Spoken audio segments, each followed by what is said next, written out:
Yes.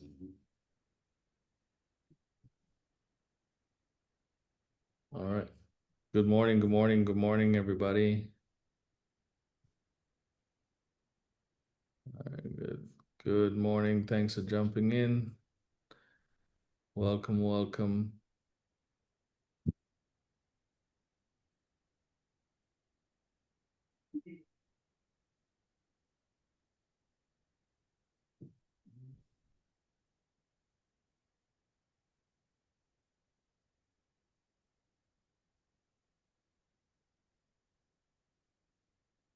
Morning, morning, everybody. We're gonna get started in just a minute, so let's bring up my favorite theme here for all of us. That's one.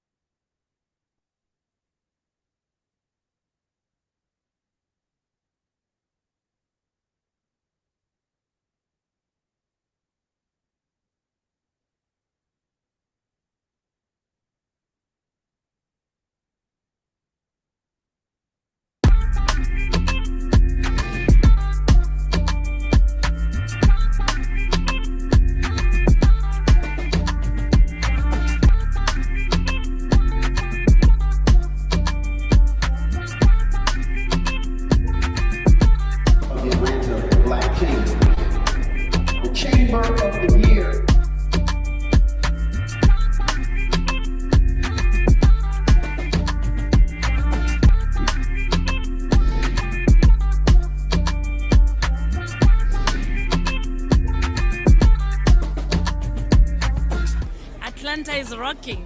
Go Global Conference is doing the things, eh?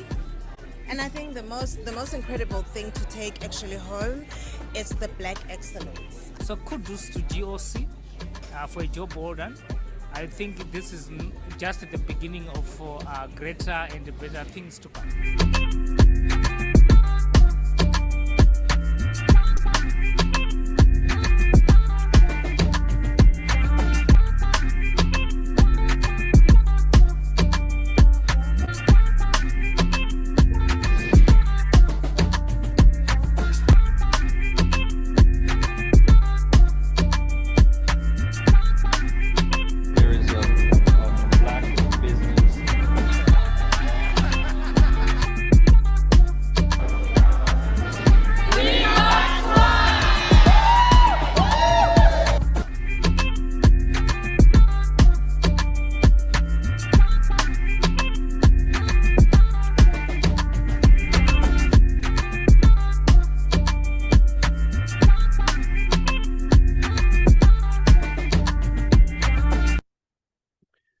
All right.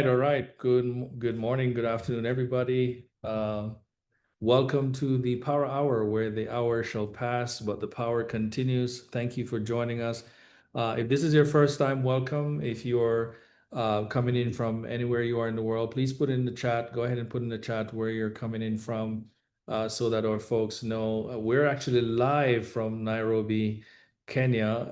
It's an unbelievable city. First time coming into East Africa, and I've got, as you can see, I've got some big shoulders that we're rubbing with here, and I'm in a matter of seconds I'll be letting you know who these wonderful gentlemen are. But some quick housekeeping. This is a recorded call. It will be available on YouTube if you'd like to be able to review it later. You can do that. Please follow the Global Opportunities Committee on all of social media. Please keep your microphones muted. We'll be taking some questions if you do have questions for a guest. So you can start grabbing a pen or paper or something to start jotting down questions. We don't have these kinds of opportunities to speak with powerful folks that we have in the room. So make sure that you get ready to quiz them, because they're interested in ensuring that you can do business in East Africa. And then the other piece that I want to say, we do this every Wednesday morning at 8:30. And make sure that you follow us to be able to get that information. The one thing I wanted to ask you guys too is that the Atlanta Black Chambers YouTube channel, we need to give some love to the YouTube channel. So if you could go to the YouTube channel for Atlanta Black Chambers, and subscribe to the YouTube channel. That's actually going to help the chamber to be able to deliver a lot more content for you. And we're trying to get to 1,000 people. I think we're almost there.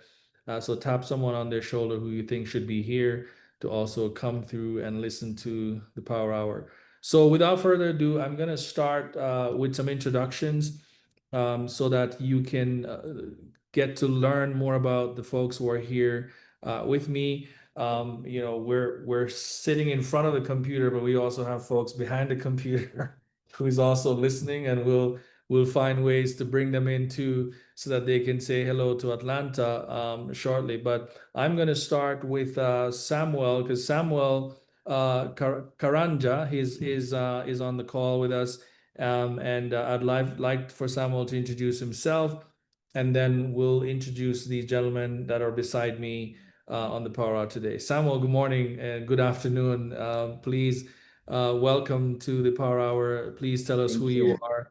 Tell us what it is that you do. Thank you, Ricardo. Good morning and good afternoon to the ones who are in East Africa. My name is Samuel Karanja, and I'm the CEO of Urban Breweries Limited. This is the fastest growing brewery.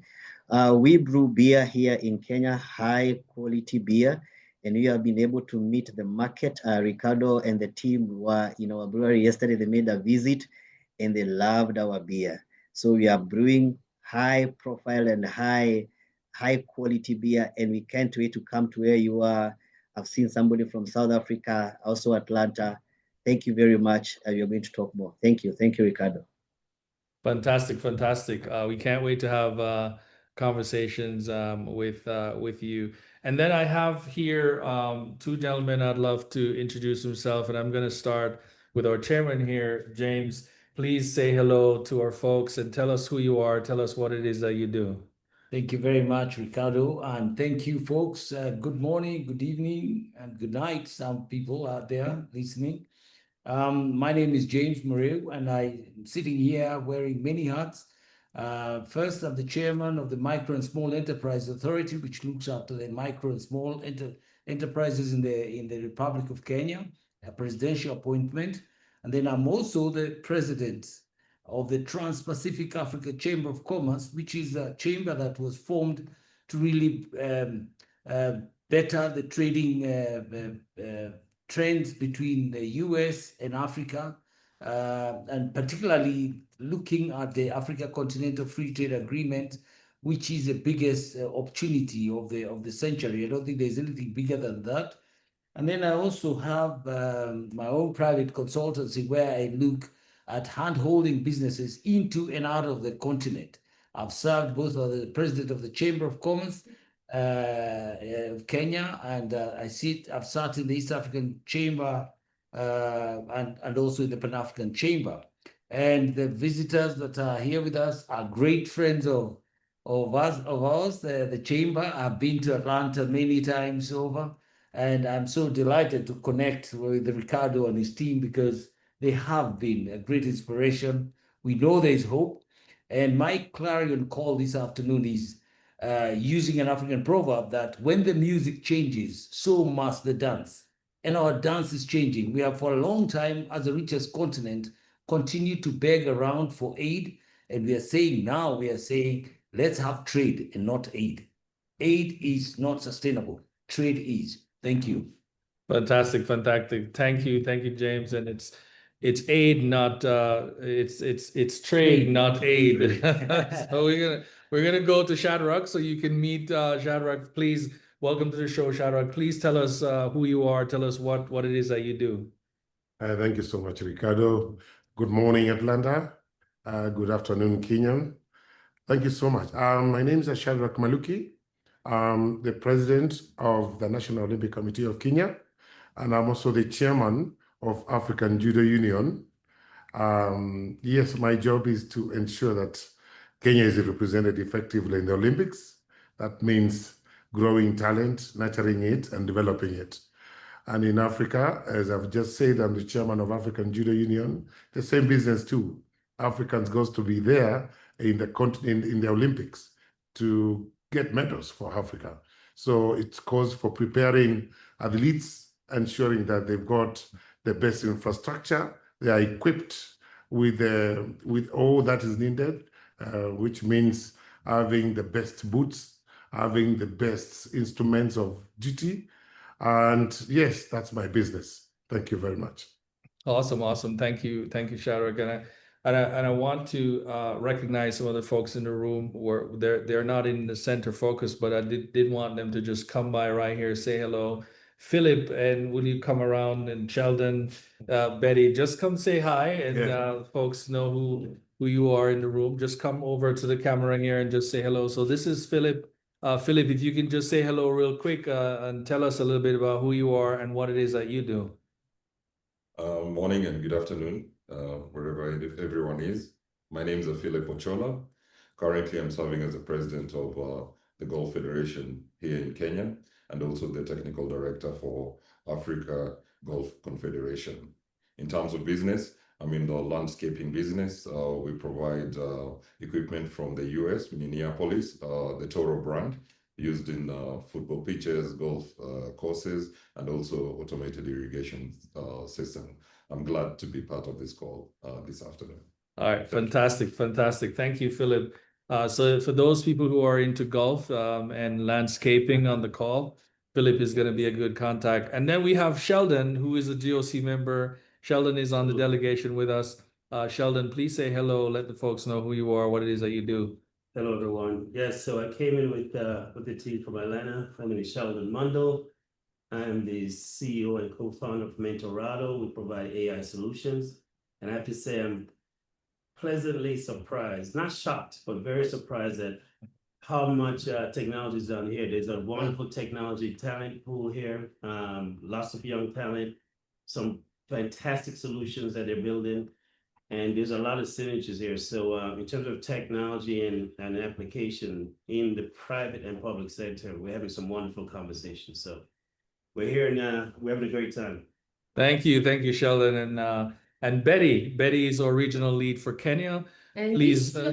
Yours truly, your regional lead for Kenya. I invited you.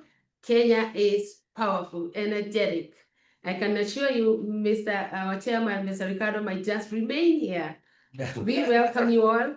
Thank you. Awesome. And I want to recognize Nicholas Harvey, who is also on the delegation with us.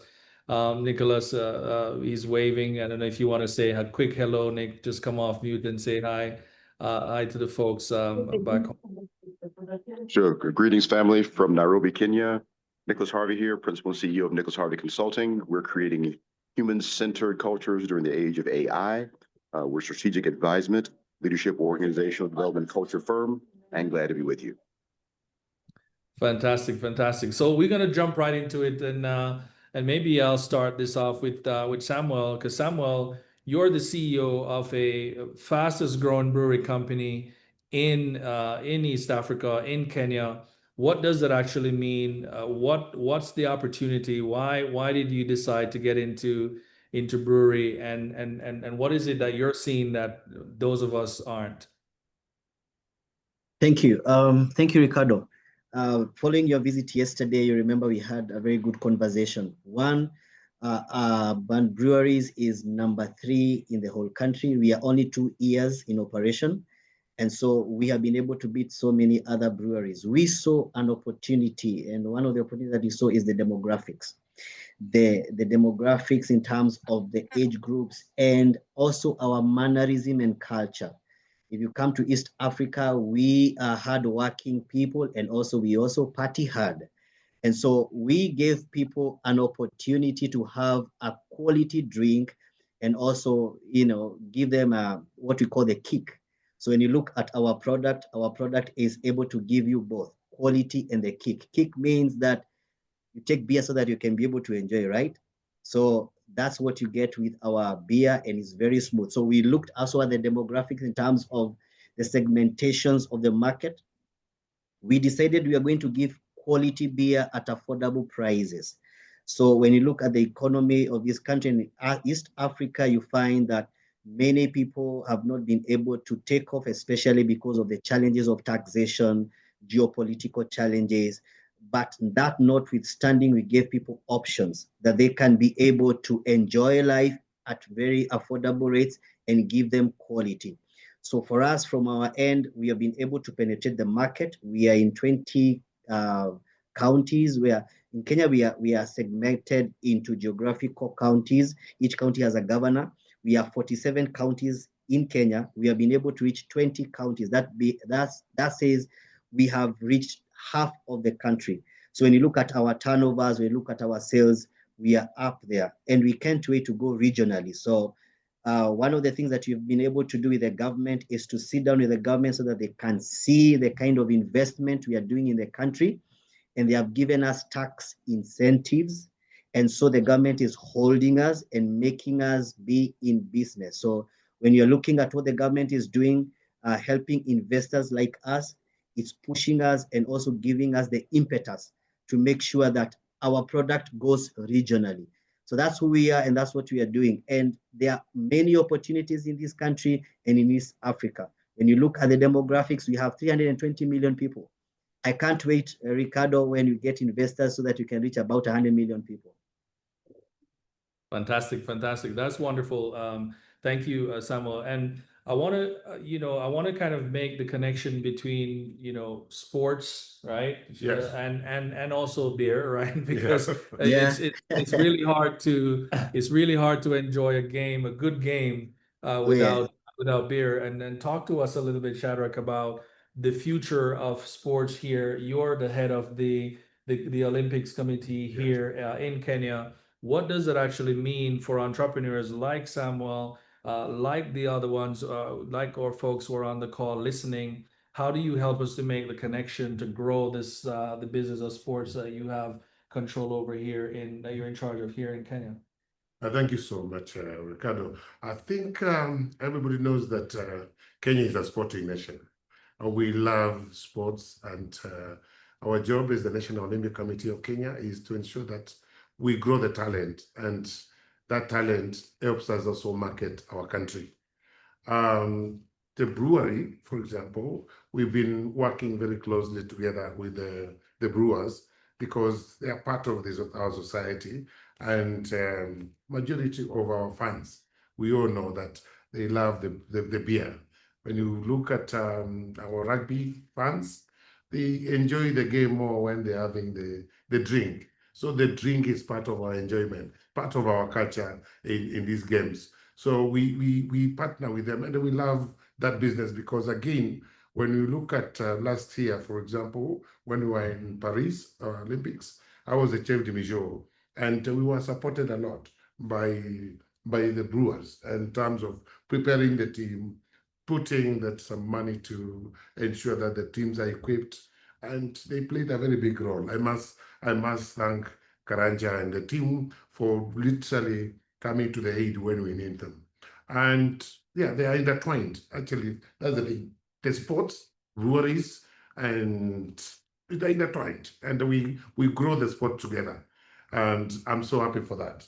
Yeah, no, fantastic. And James, maybe I can just bring you in and ask you, so, partnership is so essential to what you do here, because you actually brought us together today Exactly. to meet with the Olympics team. They have a new board, a new vision, and it's just fantastic hearing about what they're doing. But we already see that they're facilitating partnership. What does that actually look like, the culture of partnership here in Kenya, in East Africa, that you've been a part of for so long?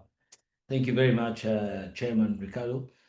Indeed, that's what I've done all my life as a leader of a business community, as a past vice president of the chamber, regional chambers, East Africa and Pan-African Chamber. My business is to create networks, and indeed, this is a living testimony. I mean, Yes. you just came in yesterday. We didn't know we were going to be the president of but when I sneaked out and found out that he's having his executive meeting, then I sort of persuaded him to see us at very short notice. Yeah. And that's my passion, that we are able to connect people and create opportunities, because that to me is the ultimate. Now, looking at the American African diaspora, as I want to call the Atlantans, that's the African diaspora. There is a big opportunity here in the continent. We are holding on to one of the biggest opportunity of the century. We are looking at bringing together an economy of $2.9 trillion in the continent and a population of 1.4 billion people. That to me is mind-boggling, and anybody who's looking for opportunities is not looking for them here in Africa, then they are in the wrong place. The second thing that I want to say is the conversation we've had with Ricardo and your team really has been also a big game changer. I mean, it's an opportunity we've had where we've shared openly the pain points of the different businesses. As this morning we had from the president of the National Olympic Committee, where he shared out the pains that he has. He, in the same process, shared the opportunities.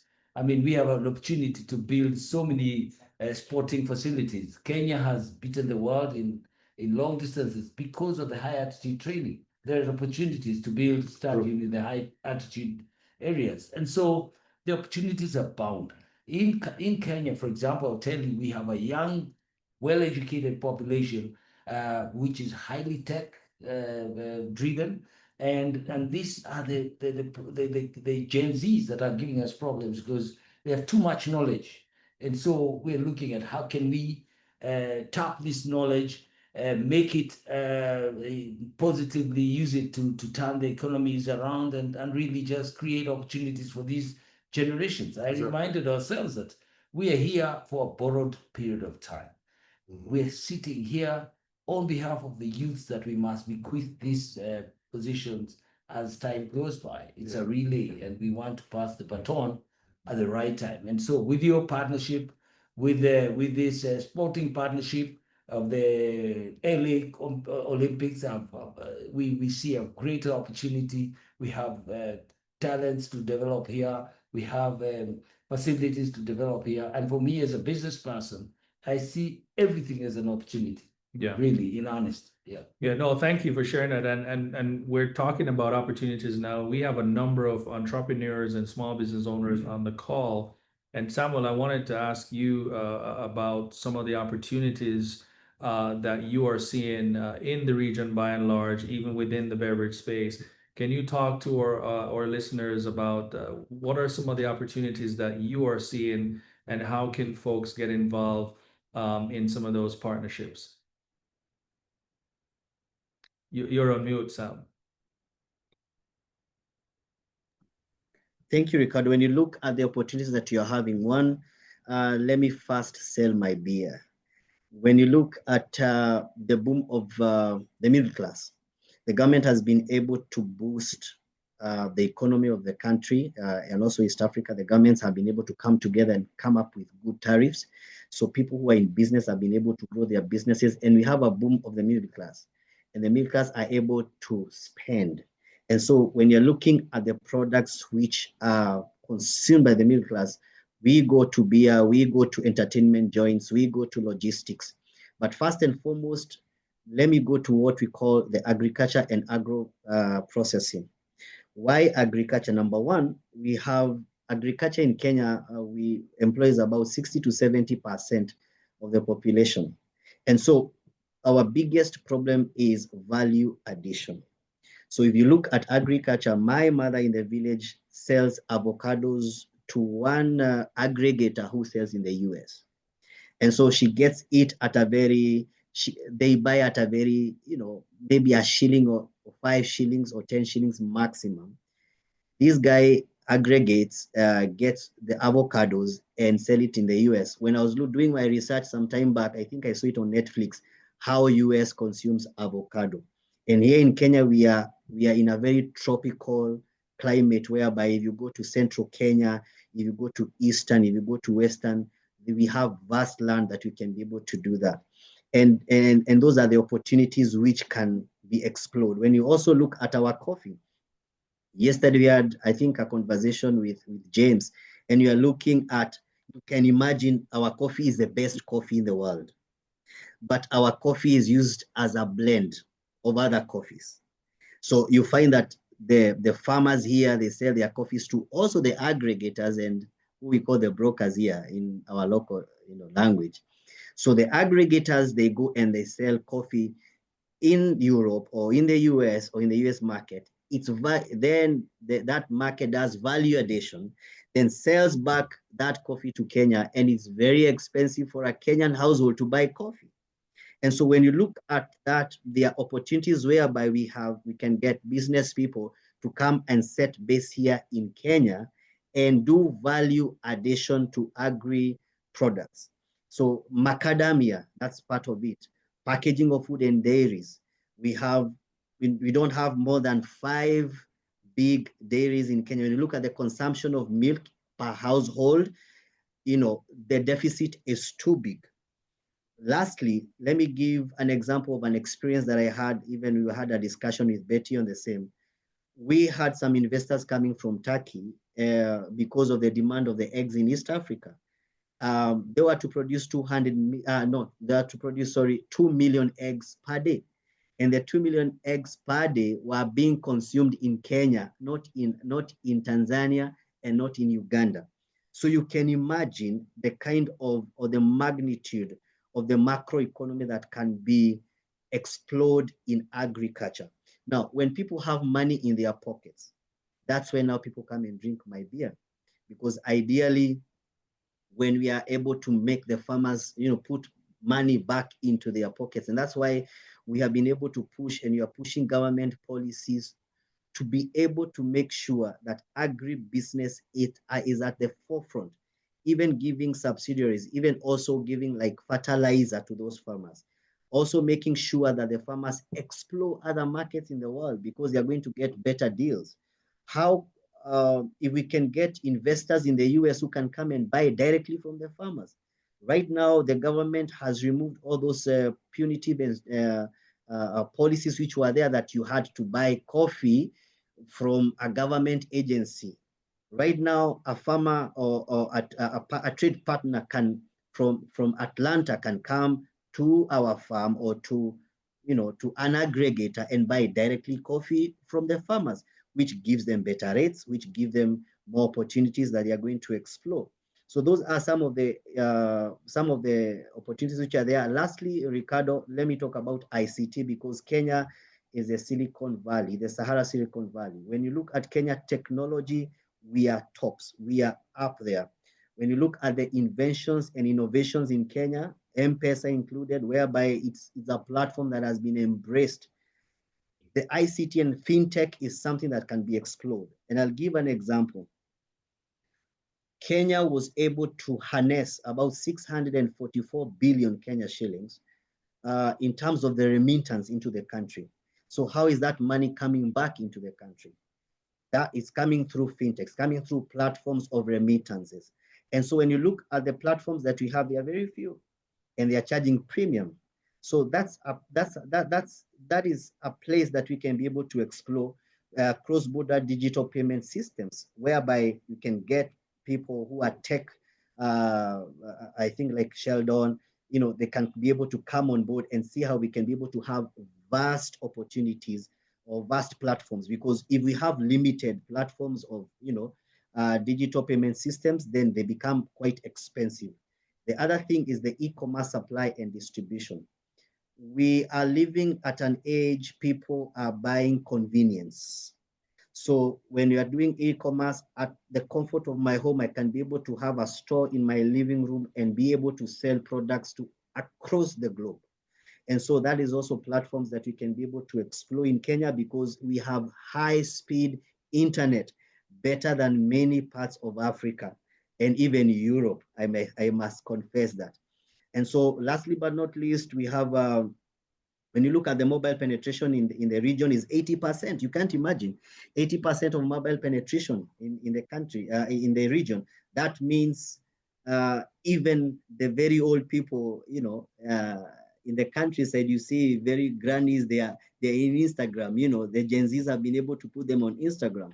So those are some of the things that you can be able to explore because these are opportunities which have been presented to us by technology. Thank you, Ricardo.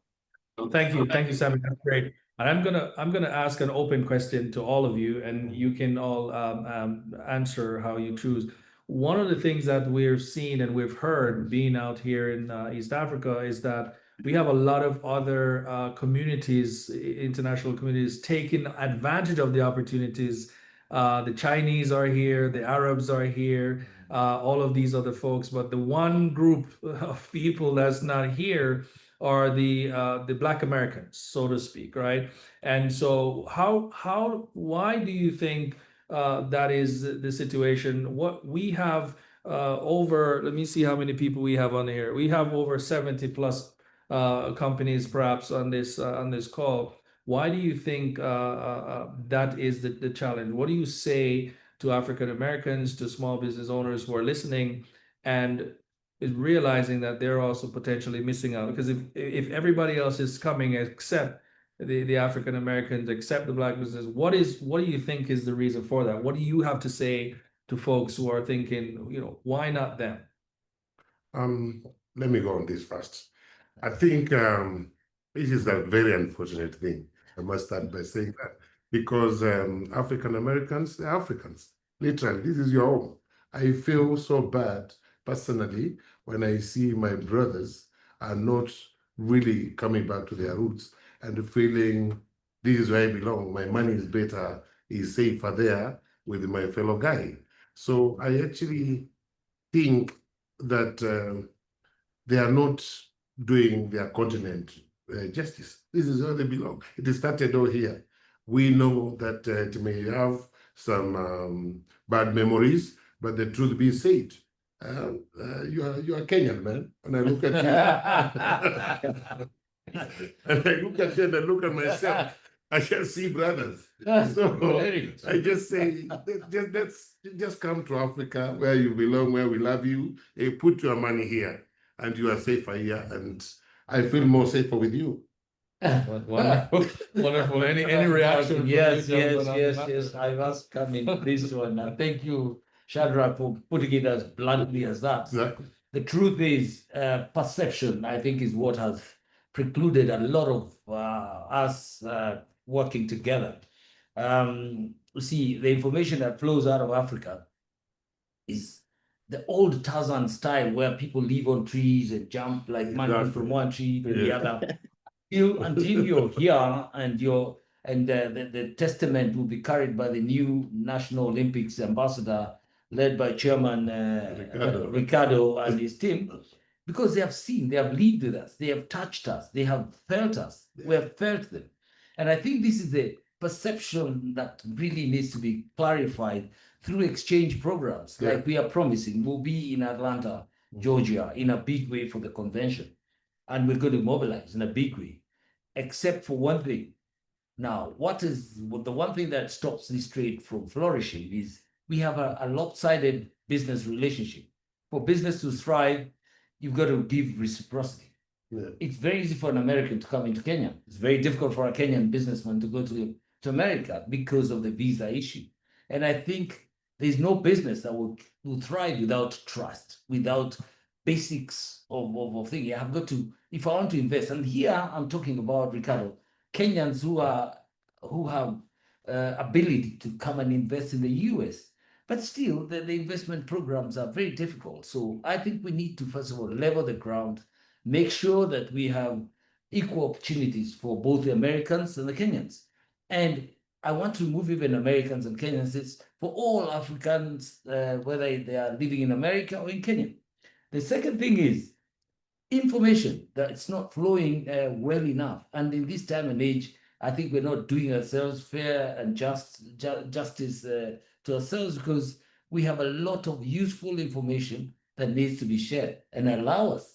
And I'll persuade the president of the Olympic Committee to come with us and a few other leaders, business leaders, to come and share the vision, the truth about the opportunities that abound in this continent, the richest continent in the world, with all the minerals, with the young population, and yet we go around begging. We're sitting on gold, we're sitting on resources that have not been tapped, basically because of misinformation. We want to come out there and tell our stories, because for a long time, the story of the Africans has been told by other foreigners. We want to come and tell it to you ourselves. Yes, the Chinese have come here, they go out there and tell our different stories. And I'm glad you're here today. And unfortunately, they've taken a lot of opportunities, but it's never too late. I want to say we want to come, lay the banquet of issues around the table and we will handhold you. We will look after you.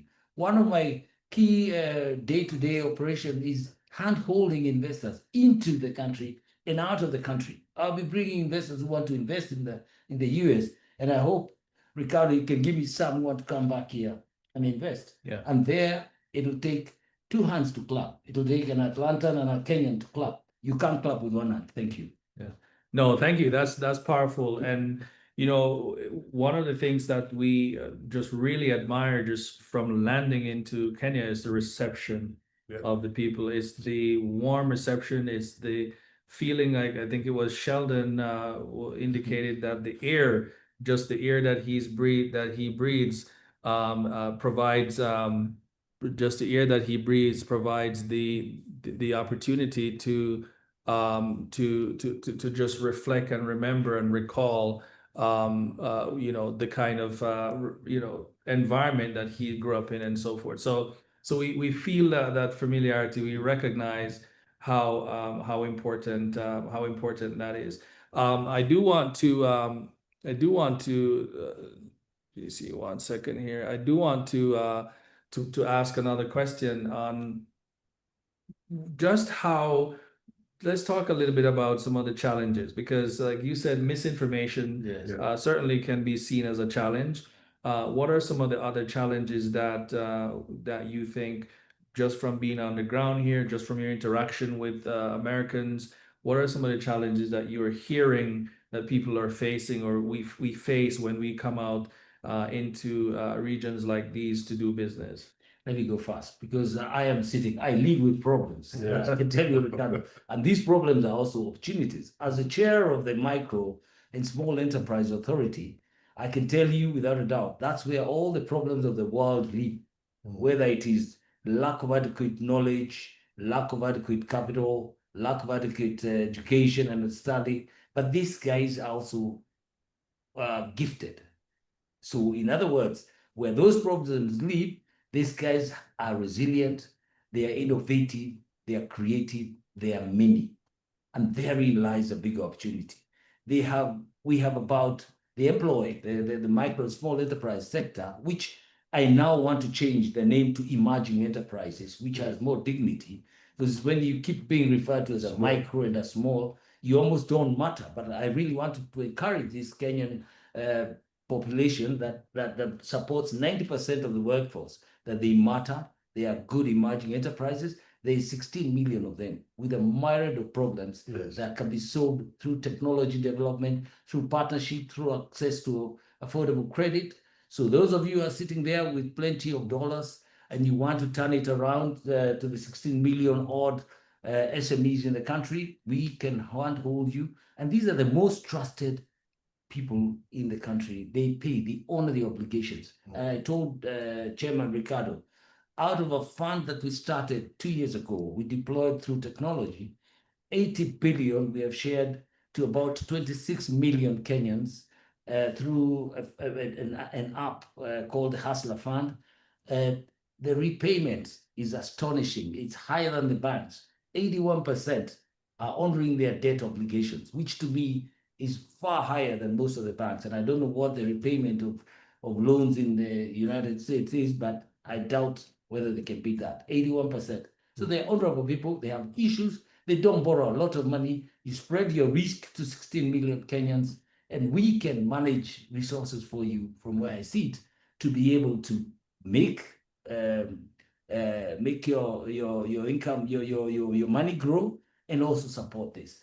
My passion, Ricardo, and I must say this, is driven by the fact that I went to a school that was largely supported by charity. And if it wasn't for charity, I would not be who I am today. Starehe Boys Center, which was supported by charity. And in my small way, I want to give back to community. And I do a lot of these services pro bono, just to make sure that I'm sending out the right message out there. I came to knock office here to make sure that we don't waste talent out there. There's a lot of raw talent here.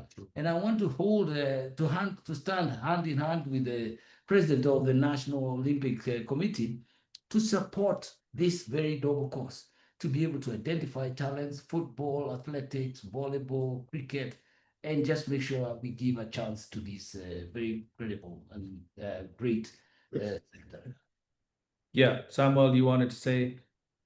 Yes, I really want to echo what James is saying. And first and foremost is to also welcome African Americans. You know, yesterday when you came to my office, I was just thinking of which part of this Kenya could you come from. So you look like a coastal person. So maybe you can give him, James, you can give him a Mijikenda name because you are used to giving people Kikuyu names. First and foremost. Sheldon is a Kamau. Is a Kamau. Yes. Because it's very important for African Americans to come back to their continent and build their continent. First and foremost, is also very important to know that you are our brothers and our sisters, and whatever happened in the past was for our own good, so that you can go there, get the education that you need to, the infrastructure, then let there be that awakening. It's very, very important for African Americans to come and join hands, because other people are taking advantage of the resources in this in the continent. Exactly. There is no pain. There's no greater pain than a pain of a foreigner coming into your country or continent and taking all the minerals. African Americans are our brothers. So when you're coming to Africa, you're not a foreigner, you are coming back home. And so it's important for you to do that. Now, to your question in terms of what are the challenges, there's something that James has said, Chairman, which is very, very important. Access to information, because we have some misconceptions of how difficult it is to trade in Kenya. And let me tell you, government has been able to make very great strides in making sure that they cushion foreigners. Actually, foreigners are more cushioned than even the local business people. James sits in very high board, government boards. He can tell you that their policies and their incentives, that international companies get better than even local companies. And so that information, when it's out there, they are going to be able to see how they can be able to penetrate into the market. So government has those policies, and also we have very credible local partners. And one of the challenges that I think, James, we must do in-house, we have to do an in-house cleaning, is it's important for us to have partners, local partners who are credible and ready to partner with international partners. Whether we are going to have a directory or whatever you're going to have, because we have different government platforms that have been able to come up with a list of credible business people. But we must go further and probably from MCEA, because it's a government authority, a very strong body, vet and come up with partners, so that if, for example, you're coming into Kenya and you want to partner in your field or in your craft, you can get already a person who has been able to weather all the infrastructures and compliances in Kenya, and you can be able to just plug in and play. So it's important for us to be able to do that, so that we can have credible people coming and meeting credible people in the country and having that merge and that marriage together. The other challenge, lastly but not least, is the geopolitical challenges, as James has said, in terms of visa. Why is it so difficult for a business person to get a visa to the US? And it's so easy for a US citizen to get a visa to come into Kenya. So those are some of the geopolitical challenges that we have, but the government should be engaged now on another level, so that they can see the kind of intertrade that is being initiated here, the kind of money that is coming on board, the kind of transactions that are happening. It's very, very important for us to be able to tackle that. So that information should go out there, and everyone that is listening to us know that Kenya is one of the best partners in East Africa. When you look at the GDP in Kenya, we are high. Our economy is the greatest. In terms of policy, we are the greatest in East Africa. In terms of welcoming traders in Kenya, that's why you are seeing an influx of Chinese. We even have Chinese who have shops in downtown Kenya. They have the licenses and they are working there, and they come, they set base. They are doing over-the-counter sales. Why? Because we welcome traders to come and trade with us. though we have an issue with that, but that's something that can be tackled in another forum, whereby we also need to safeguard the local businesses from also an invasion of some of the things that we can be able to do. But that notwithstanding, that shows how our environment and how welcoming we are in terms of business. Thank you. Yeah, no, thank you. That's so powerful, and I know that Betty may have a point that you wanted to raise on the SDDA. Was that what you shared? But and I want to get Philip to weigh in just shortly. But Betty, you had a response to that. Please go ahead and share What you have quickly. just said, yes. Yours truly was able to take our chairman today to the government office, the Ministry of Foreign Affairs, the Department of Diaspora, and this is where businesses are protected. This is a government arm that will protect you when you come here. You're protected whom you partner with, you're protected how you do business, and also documents are given to you as you need them. And this department has one of the most vibrant, understanding PS, who of course schooled in Harvard. He's one of us in the diaspora, and she understands. So you not have an issue to that. And every time you come, of course, you have yours truly to receive you, and you have the chairman, and everything will be planned by the government. So that issue of whether you can have a person who is not credible will be well checked. That was my response. Thank you. No, thank you. Thank you. And guys, we're going to start taking your questions, and I want to check the chat to see if we've got anyone asking. But if you'd like to raise your hand so we can start taking your questions now. And I brought Philip in because Philip is doing some interesting thing. You never think about golf when you come into town. You don't think about golf the way you think about golf in America. And you are seeing, obviously, Philip, a huge opportunity for golfing. We're just from high school all the way to pro golf. Talk a little bit about those kinds of opportunities. And you have already relationships in the US that you leverage in partnership. I think your suppliers are also US based. But talk to us about the insight that you have, what you're seeing around golf and the opportunity to build that ecosystem here. Thank you, Chairman, once again. Golf has really grown, and if you look at the internet, there's a lot of feedback on Junior Golf Foundation. It starts at the age of 2.5 years old. And after that, we developed the Amateur Series, which is quite effective now. And recently, we signed up with corporate on how to support the professional golfers. To play golf, of course, you need the equipment. Equipment is a huge business, be it dressing, because now golf has become quite fashionable. So there's the export of clothes from the US. This is something that can be developed here, manufactured here, if we have the right business people who can come from the US and set up the companies here. There are the shafts, there are the different equipment that are used. Instead of coming from Kenya, this can be assembled here instead of being sent from the US, the taxation and all that, it becomes very expensive. So that's another angle. But now golf has agronomy in it. There's golf administration, there's golf play, and also hotel management. It's an industry now where we are thinking of, do we build an academy where our children, instead of going to the US or Australia or Canada, we build up a university together with the USGA and have that as an industry running by itself to support the over 6,000 registered children, so that if they don't have the amount of money or the sponsorship to go to the US, for example, or South Africa, it's all done in-house here. So in a nutshell, for us, we're looking at golf as an industry, as a business. The next thing, there are huge chunks of land here in Kenya. So developing real estate like you have in Atlanta, for example, opens up an opportunity for you to have your own home here in Kenya, but in a protected environment. And when you're not in it, you can also lease it out as Airbnb.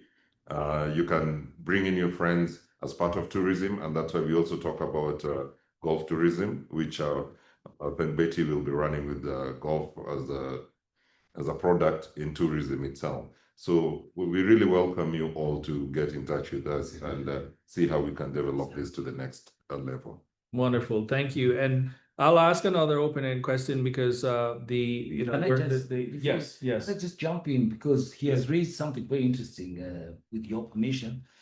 We have a development that's about to commence in a place called Voi, Izera Golf Development, where part of what the president of the Golf Federation has said is to develop 1,000 acres with a golf course, with access to the national park and access to a hotel and all the opportunities that go within that space.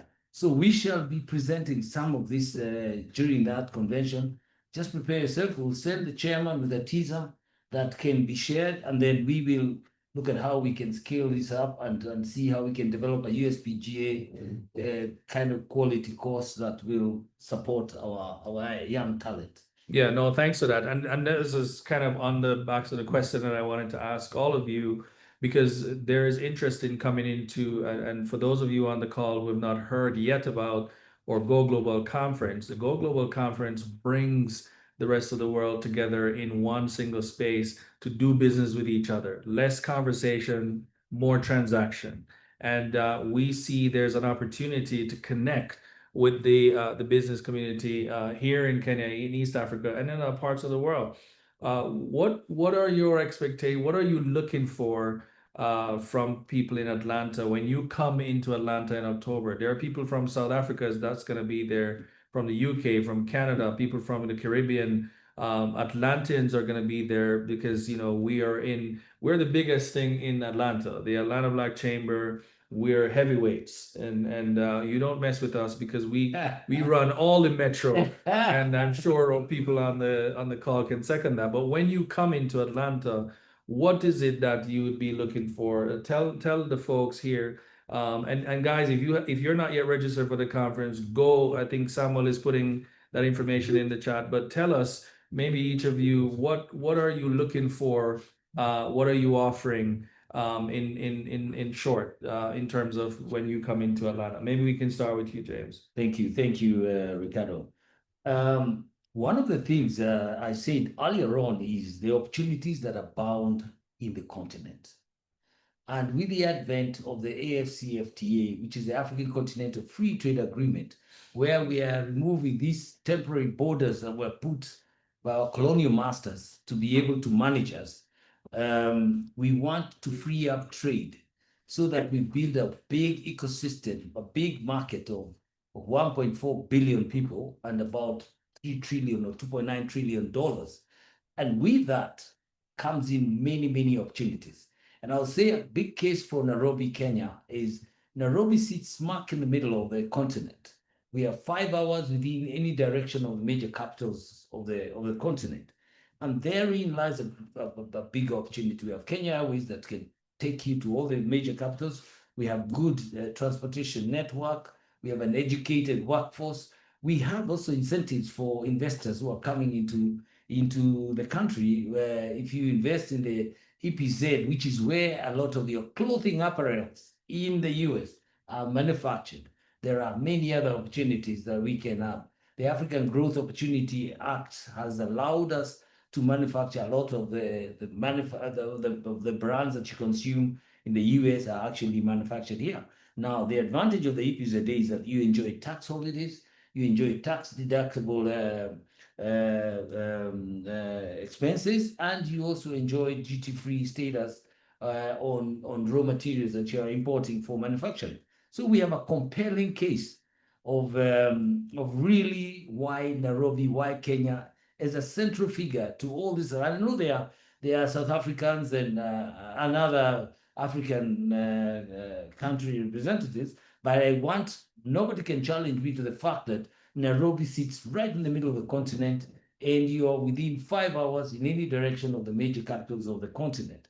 And so there is a compelling case for Kenya and for Africa, and the fact that we are offering you most youthful population. 65% of our population in Africa is under 35 years. which makes it very, very viable. I mean, if you look at countries like Japan and Netherlands, their population is on the other end, and there is no one procreating or creating a new generation. I think Africa is well endowed. And all we're asking for is you come, let's exploit these resources together and share the dividends. Yeah, no, that's fantastic. And I learned of the Nomad visa actually earlier today, where the government give you a visa, no question asked, Nomad, come in, check the space out for 6 months or so.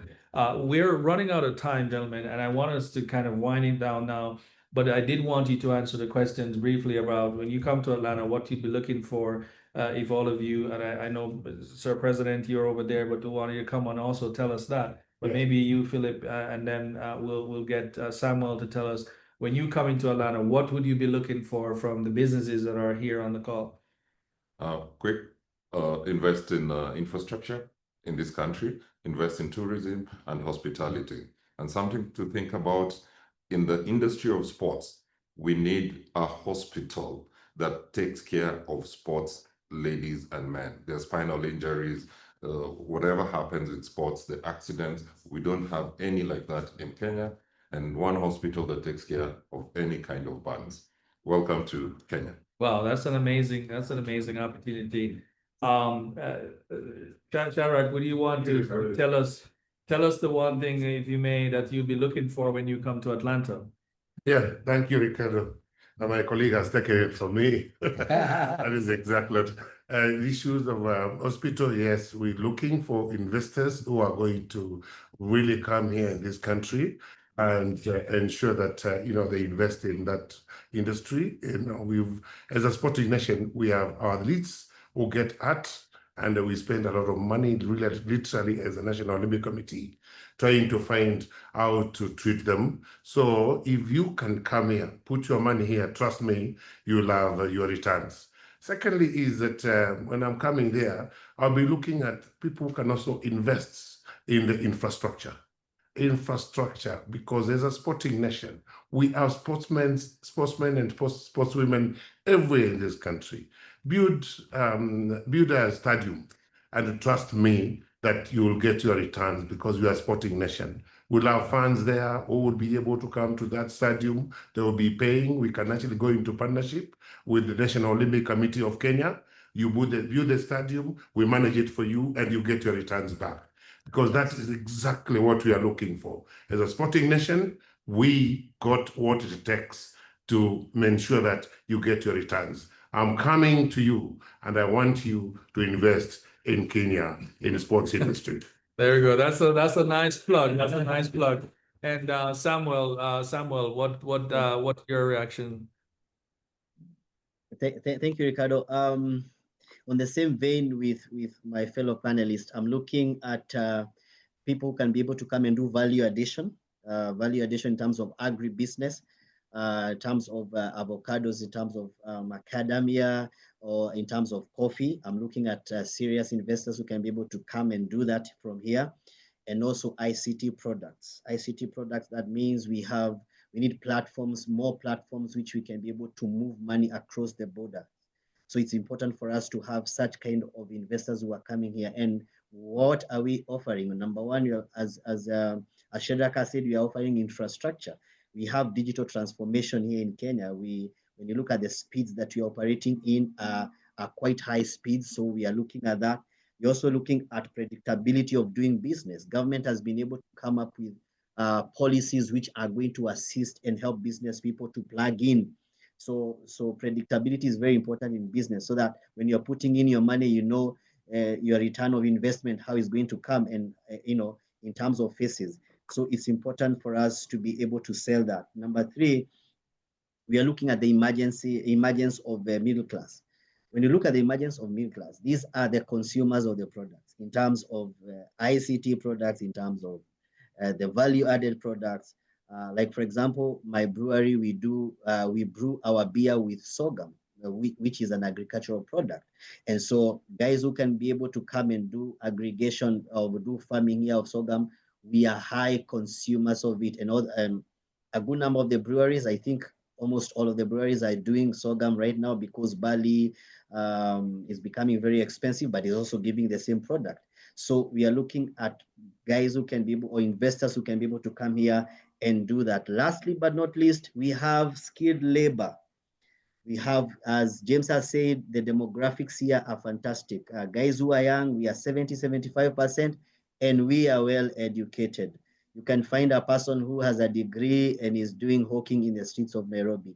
Let's plug these people into more structured ways of employment. So that's what we are offering, and the government is going to be able to give us sustainability. Why? Because it's going to be stable. The government, the political ties and everything else is going to be stable. There are conversations across the board. So don't fear. Even when you see Gen Zs are on the streets, conversations are happening behind the scenes and everything is stabilizing very well. Thank you, Ricardo. Yeah. No, thank you. And guys, we're out of time, but we really just want to beg your indulgence for just a minute or so, because the hour has come. But the power continues, and the power continues in October when we come to Atlanta with these folks. They want to be able to meet you. Avail yourself to discuss the opportunities to do business. Put yourself in the room with these gentlemen, because I can promise you that is going to be worth it. The last bit of advice from you guys. What's the bit of advice that you have that I didn't ask you that you want to share with our folks here? 1 minute each. For you to tell our folks who are listening before we wrap up here, any bit of advice as businessmen, as private sector, that you can give to our entrepreneurs and business folks here on the call. All right, I'll go first. First of all, don't believe in a lot of the news that you see. People post the wrong news to you. I think it's best if you come here, live the experience, and see for yourself. Because the Gen Z story is over amplified without us talking about the good things that are happening.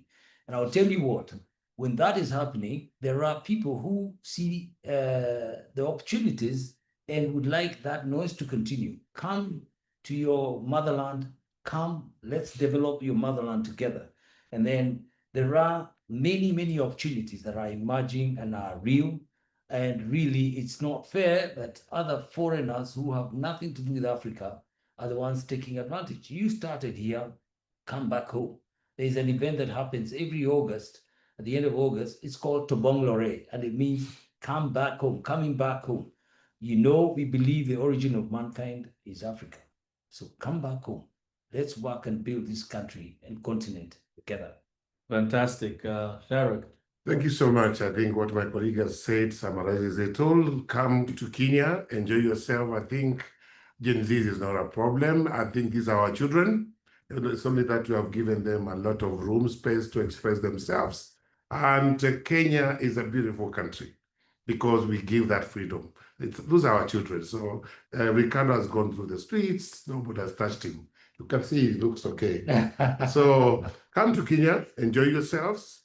Invest in Kenya, and I can tell you the truth is that you won't regret it. Just feel at home when you're in this country. It's a great country.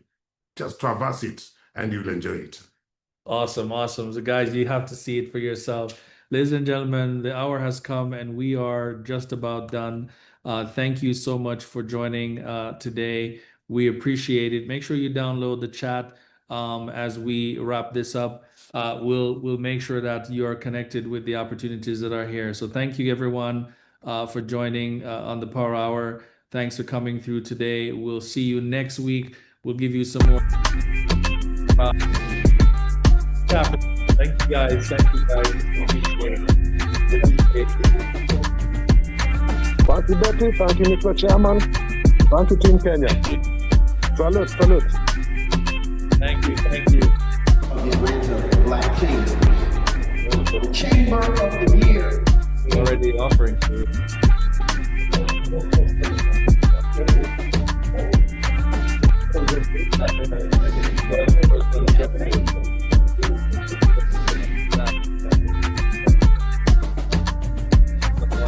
Atlanta is rocking. Go Global Conference is doing the things, eh? And I think the most incredible thing to take actually home is the Black excellence. So kudos to GOC for a job well done. I think this is just the beginning of greater and better things to come.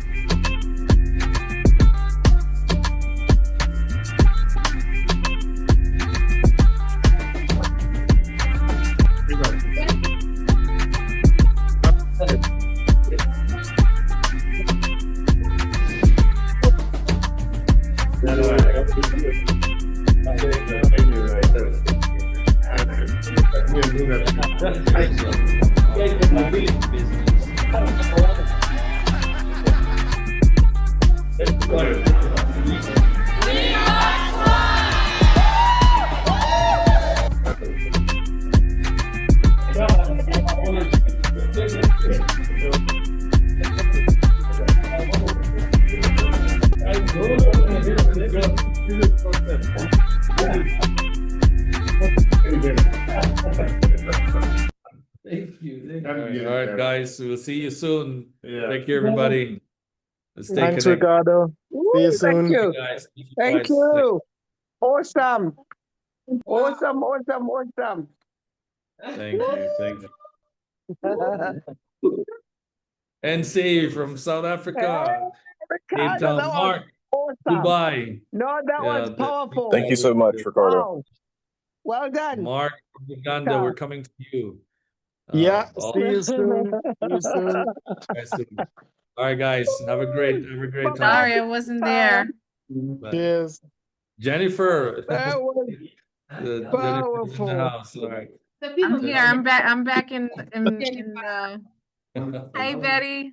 I'm so sorry I couldn't be there. I have to move my daughter into college We tomorrow. miss you. We miss you, Jennifer. You're the queen of Kenya. You come, we crown you. I'm still waiting for you. Keep coming. Keep I coming. have to come. I have to come. I have employees there. This place is full of energy. Keep coming. How are you? I have I gotta see if how long are you guys gonna be in Kenya? When do you leave? Tomorrow they